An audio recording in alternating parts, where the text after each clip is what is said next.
Pemirsa, kasus dugaan korupsi yang menjerat Bupati Pemalang kembali menambah panjang daftar kepala daerah di Jawa Tengah yang tersandung perkara korupsi. Peristiwa ini kembali memunculkan pertanyaan mengenai efektivitas upaya pencegahan rasuah di tingkat pemerintah daerah serta tantangan dalam memperkuat tata kelola pemerintahan yang bersih. Untuk membahasnya sudah bergabung melalui sambungan daring atau luar studio dengan Ahmad Doli Kurnia, Wakil Ketua Umum Partai Golkar, dan juga bergabung dengan Mas Zainur Rohman, peneliti Pusat Kajian Anti Korupsi UGM. Selamat sore Bapak-Bapak, Assalamualaikum. Bang Doli, Mas Zainur, apa Assalamualaikum kabar warahmatullahi wabarakatuh. keduanya? Selamat sore. Sedianya kami mengundang secara langsung di dialog di studio nih. Bang Doli nampaknya sibuk ya, OTW ke OTW kan nampaknya Iya, sudah sekali masih nih. di kantor nih.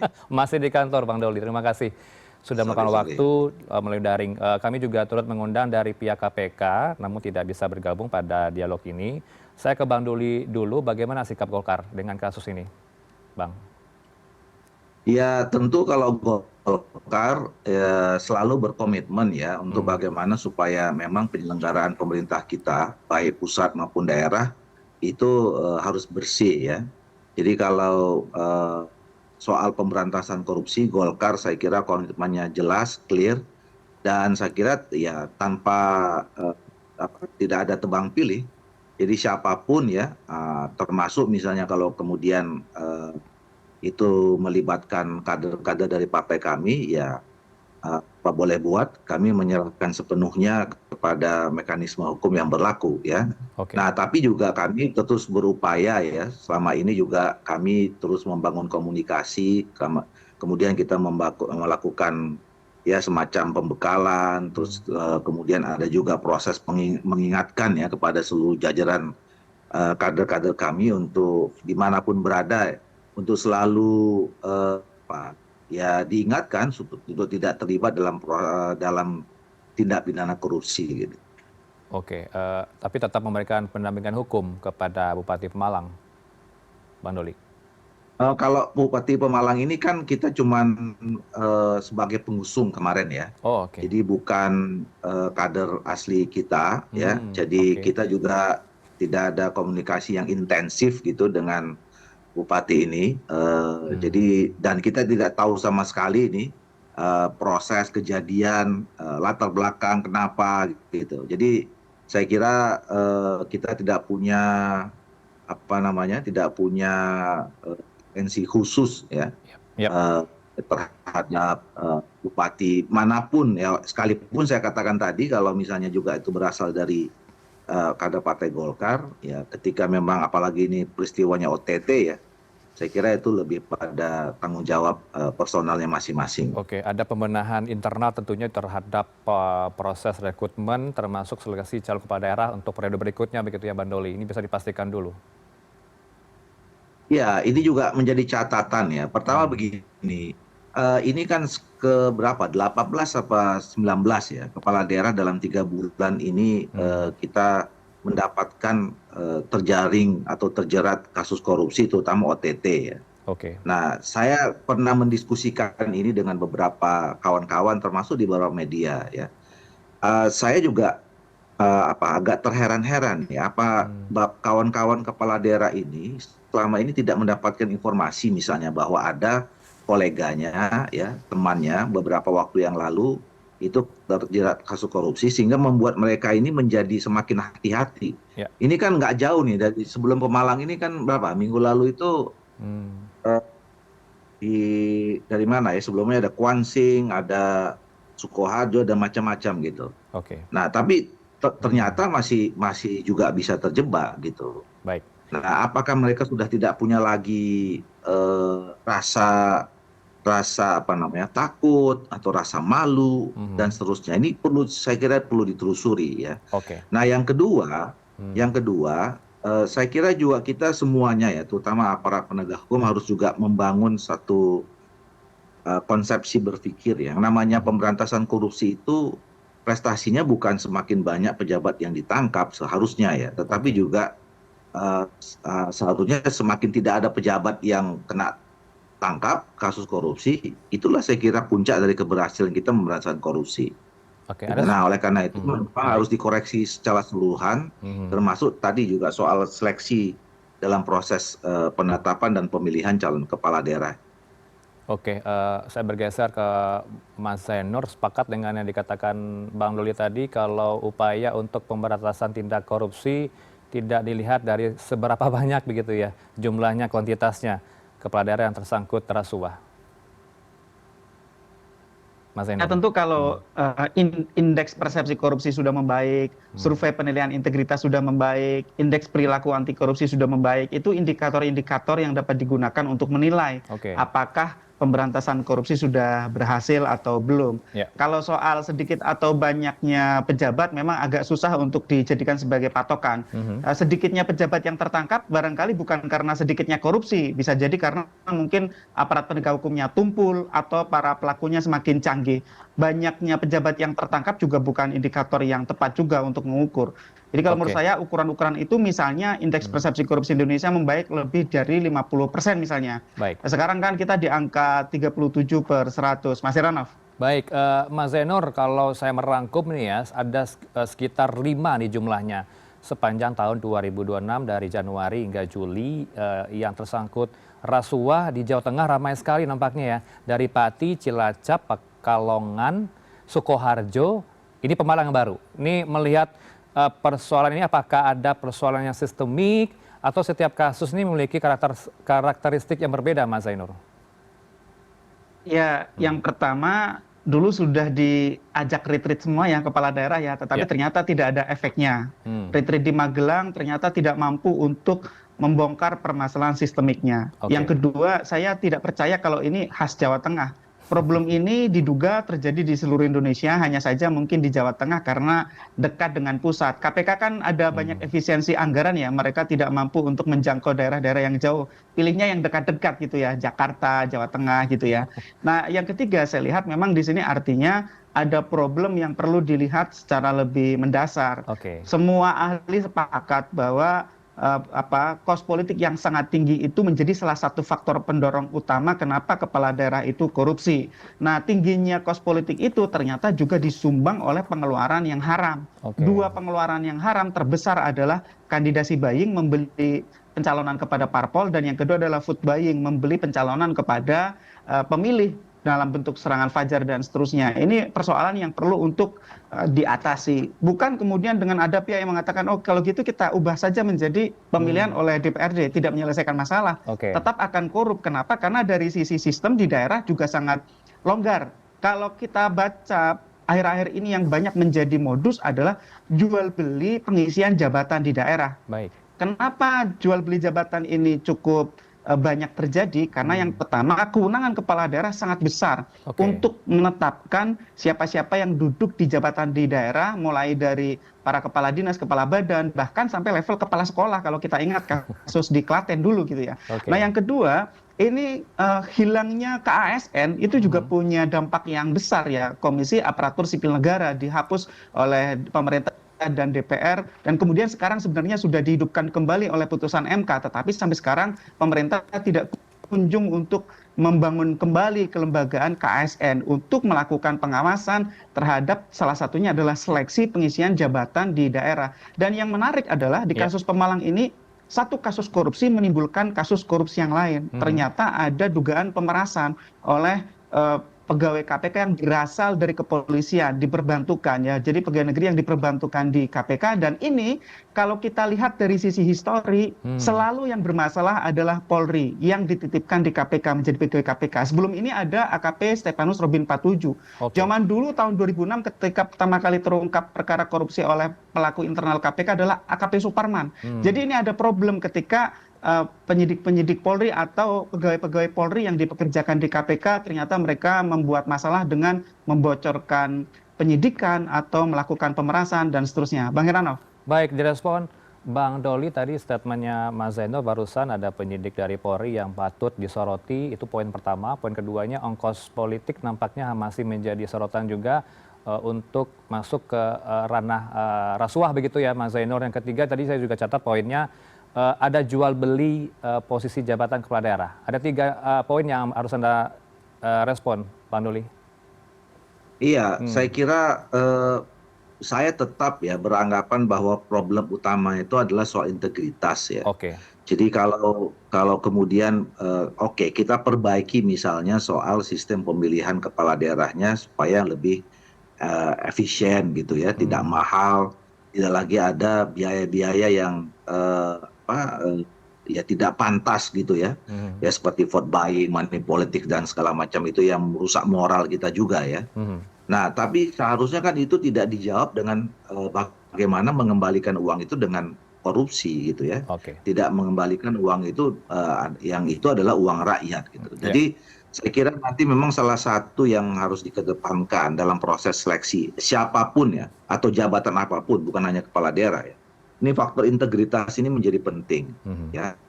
Nah, sambil yang kedua, saya kira saya setuju bahwa memang kita harus mencari ya sistem yang paling murah, yang tidak mendorong orang untuk melakukan tindakan-tindakan yang di luar batas ya kewajaran dalam sistem politik kita tadi, melakukan praktek-praktek moral hazard pemilu atau pemilihan itu.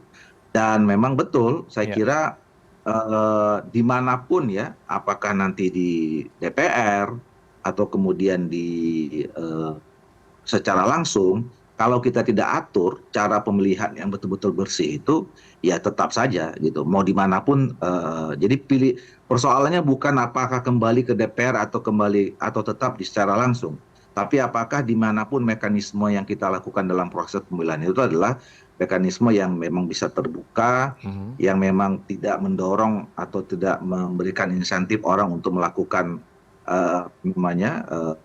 political transaksional dan seterusnya itu. Nah, yang ketiga adalah, nah ini memang modusnya macam-macam. Makanya ini yang membuat saya, apa misalnya hubungan antara misalnya kos politik yang mahal pada saat pilkada dengan kemudian tadi ya, ini jual beli jabatan gitu ya. Ya kalau dihitung-hitung kan sebetulnya kalau ada orang atau seorang kepala daerah yang maju ya, yang maju, katakanlah dia misalnya tidak punya uang ya pada saat maju untuk membayar yang macam-macam itu, maka yang paling mungkin dilakukan adalah bekerja sama dengan pihak ketiga ya. Biasanya ini modusnya ini. Ya, yang nanti kemudian dikompensasi pada saat kepala daerah, nanti ada proyek-proyek, program-program itu dikompensasi kepada pihak ketiga yang tadi dipinjamin uangnya gitu. Nah, tapi kalau misalnya modus tadi seperti ini jual beli jabatan, ini menurut saya sih ya mungkin udah lupa, udah nggak ada kaitannya dengan soal mengembalikan modal yang mahal tadi itu. Ini soal greedy saja menurut saya ya, soal integritas yang ya begitu ada peluang kesempatan untuk menambah uang gitu ya, itu dilakukan. Gitu. Nah yang ketiga tadi soal aparat ya, saya kira memang ini juga menjadi catatan saya kira khususnya bagi KPK ya, untuk kemudian terus membenahi diri supaya KPK itu betul-betul lembaga yang kredibel, yang profesional, yang kita semuanya menaruh harapan untuk bisa di depan ya melakukan pemberantasan korupsi. Oke, kita tampilkan juga statement dari KPK sebagai bentuk asas cover both side begitu ya, respon KPK terhadap pegawainya yang ikut ditahan dan juga ditetapkan sebagai tersangka. Ini dari statementnya Jubir KPK Budi Prasetyo yang mengakui memang ada satu pegawai KPK ikut ditahan di kasus Bupati Pemalang yang bernama Dias begitu Bapak-Bapak ya. Pegawai negeri yang diperbantukan dari instansi kepolisian kepada KPK. Tapi KPK belum merinci secara detail peran Dias yang diduga memeras Bupati Anom. Tapi informasi terbaru yang kami dapatkan dari Pak Setia Budi, untuk Setia Budi Dias pegawai administrasi KPK ini dari Ahmad Taufik Hussein PLT Direktur Penyidik KPK juga menyebut bahwa dari ayahnya begitu ya, dari Lilik Budi Supriyanto atau LBS ayah pegawai KPK ini, KPK telah menyita uang tunai sebanyak 1,2 miliar rupiah di kediamannya di Purworejo. Apa yang Anda bisa lihat dari sini Mas Zainur, keterlibatan tadi aparat polisi dalam kasus ini? Ya ini perlu sekali untuk menjadi bahan evaluasi KPK ya. Meskipun itu PNYD dari Polri, ini tetap tanggung jawab KPK. KPK perlu memperbaiki bagaimana mereka melakukan pengawasan terhadap internalnya. Yang kedua, penting sekali untuk adanya buddy system. Jadi tidak boleh seseorang itu bekerja sendiri di KPK, harus selalu dalam pengawasan dalam bentuk tim, minimal ada satu rekan kerjanya. Yang ketiga, ini juga persoalan soal PNYD, pegawai negeri yang diperbantukan. Ini dari Pukat catatannya sama dari dulu gitu ya. Bahwa ketika ini mereka berasal dari instansi lain, pertama ada problem dual loyalty. Mereka loyal kepada KPK tapi juga loyal kepada institusi asal. Yang kedua, ada penyakit bawaan yang biasanya dibawa dari institusi asal. Yang ketiga, kenapa sih sekarang itu KPK yang sudah di bawah pemerintahan itu masih ada PNYD dari institusi lain? Kenapa kemudian tidak semuanya adalah pegawai KPK itu sendiri direkrut oleh KPK? Ya, kenapa? Karena kalau berasal dari pegawai lain, sewaktu-waktu bisa dipanggil pulang. Dia juga masih punya loyalitas ganda. Dia juga tidak menutup kemungkinan punya kebiasaan-kebiasaan buruk di masa lalu. Sehingga kami sangat merekomendasikan untuk level pegawai jangan ada PNYD lagi. Kementerian lembaga yang lain juga tidak ada PNYD. Yang boleh adalah ketika lelang jabatan untuk jabatan pimpinan tinggi gitu ya, untuk JPT silahkan. Mau ada yang dari Polri, dari Kejaksaan, atau mau dari kementerian lembaga yang lain, dari daerah, silakan. Itu kan terbuka lelang jabatan. Tapi kalau pegawai, ini sudah tidak seharusnya KPK ada pegawai-pegawai dari kementerian atau lembaga yang lain. Jadi seharusnya memang ini perlu direview di internal KPK, dan memang kalau memang KPK ingin kemudian tidak ada loyalitas ganda, ini saat yang paling baik dari kejadian-kejadian yang belakangan ini terjadi untuk mengubah sistem kepegawaiannya, termasuk kemudian menghentikan PNYD dari kementerian atau lembaga yang lain. Mas Heranov. Ya, bisa dijawab juga Bang Doli, meskipun Anda bukan di Komisi 3 DPR, mitra Anda bukan KPK begitu ya. Anda di Komisi 2 sekarang Bang Doli ya. Apa sikap Golkar dengan sistem kepegawaian yang perlu dibenahi? Tentu ada dorongan juga dari partai Anda, Bang. Ya, saya kira intinya adalah seperti yang saya katakan tadi ya, kita ingin selalu mendorong supaya KPK ini bisa bekerja secara profesional ya, didukung oleh jajaran yang memang betul-betul pertama tadi bisa membangun kredibilitas yang tinggi ya sebagai institusi yang terdepan melakukan pemberantasan korupsi. Tentu orang-orang yang mengisinya, apakah mulai dari pimpinan sampai staf di bawah itu adalah orang-orang yang memang dalam proses seleksi yang ya tepat ya, yang memang harus berbeda dibandingkan dengan yang lain. Karena oleh karena itu saya kira ya kalau misalnya ada kasus-kasus seperti yang barusan ini ya, tentu kita berharap ada evaluasi, ada koreksi ya, termasuk nanti soal ya mungkin juga kan sekarang sudah mulai banyak juga orang membicarakan tentang soal regulasi yang memberikan dukungan terhadap KPK ya. Ada orang yang sudah mulai menyuarakan juga bagaimana kita mencoba menyempurnakan kembali undang-undang KPK dan seterusnya kira-kira. Ya, untuk aspek kepala daerah saya bergeser ke Mas Zainur. Apa yang bisa Anda lihat dari sini, Mas? Apa indikator yang dapat digunakan publik untuk menilai komitmen anti korupsi seorang calon kepala daerah sebelum memberikan suaranya dalam pilkada? Yang pertama, calon tersebut tidak menawarkan politik uang, Mas Heranov. Kalau calon kepala daerahnya sudah menawarkan amplop, sudah, itu suara rakyat sudah dibeli. Ujung-ujungnya nanti suara rakyat itu akan kemudian dianggap sudah jual putus. Tidak akan ada akuntabilitasnya kepada publik. Itu yang pertama. Yang kedua, tidak dalam bentuk oligarki di daerah. Realnya adalah bukan dari bagian penguasa yang menguasai semua lini kehidupan politik maupun bisnis di daerah. Kan ada itu kepala daerah yang dalam satu keluarga itu ada yang menjadi kepala daerah, ada yang menjadi DPRD daerah di situ, ada yang menjadi pengusaha, dan mereka kemudian bekerja sama dalam satu keluarga besarnya untuk menggunakan ya sumber daya di daerah memperkaya diri sendiri. Contoh, itu juga ada kasus di Jawa Tengah yang kemarin sudah tertangkap tangan juga, yaitu di Kalongan. Bagaimana kemudian dalam satu keluarga itu ada pembagian peran. Nah, ini kan ada politik dinasti, ada oligarki, kemudian KPK jerat dengan pasal 10 huruf I kecil tentang konflik kepentingan dalam pengadaan barang dan jasa. Masa iya ada kepala daerah memiliki perusahaan di luar yang dioperasikan oleh anggota keluarganya dan perusahaan itu digunakan untuk ngambil proyek-proyek milik pemerintah daerah. Itu namanya konflik kepentingan. Jadi publik lihat, kalau kepala daerah itu berasal dari keluarga yang sudah sedemikian mengakar di daerah, menguasai segala lini kehidupan politik di daerah, itu sudah red flag. Ujung-ujungnya akan sekongkol, akan berujung kepada konflik kepentingan, dan seperti yang sudah banyak terungkap di berbagai daerah gitu ya. Kemudian akhirnya yang dirugikan adalah rakyatnya itu sendiri. Mungkin publik juga masih ingat ya kasus-kasus di mana dinasti-dinasti itu mencengkeram kehidupan di daerah dari bidang politik dan bisnis dan tidak memberi kesempatan checks and balances bagi aktor-aktor politik yang lain maupun untuk persaingan bisnis yang sehat. Itu yang paling dikhawatirkan Mas Heranov ketika ada satu keluarga sudah sedemikian besar mencengkeram satu daerah. Oke, bagaimana menjawabnya kekhawatiran publik Mas Bang Doli sekaligus closing statement Anda? Iya, saya kira memang seperti yang saya juga tadi sudah singgung ya, kita harus menata kembali soal sistem pemilihan kita yang betul-betul tidak mentolerir lagi lah ya adanya praktek-praktek tadi.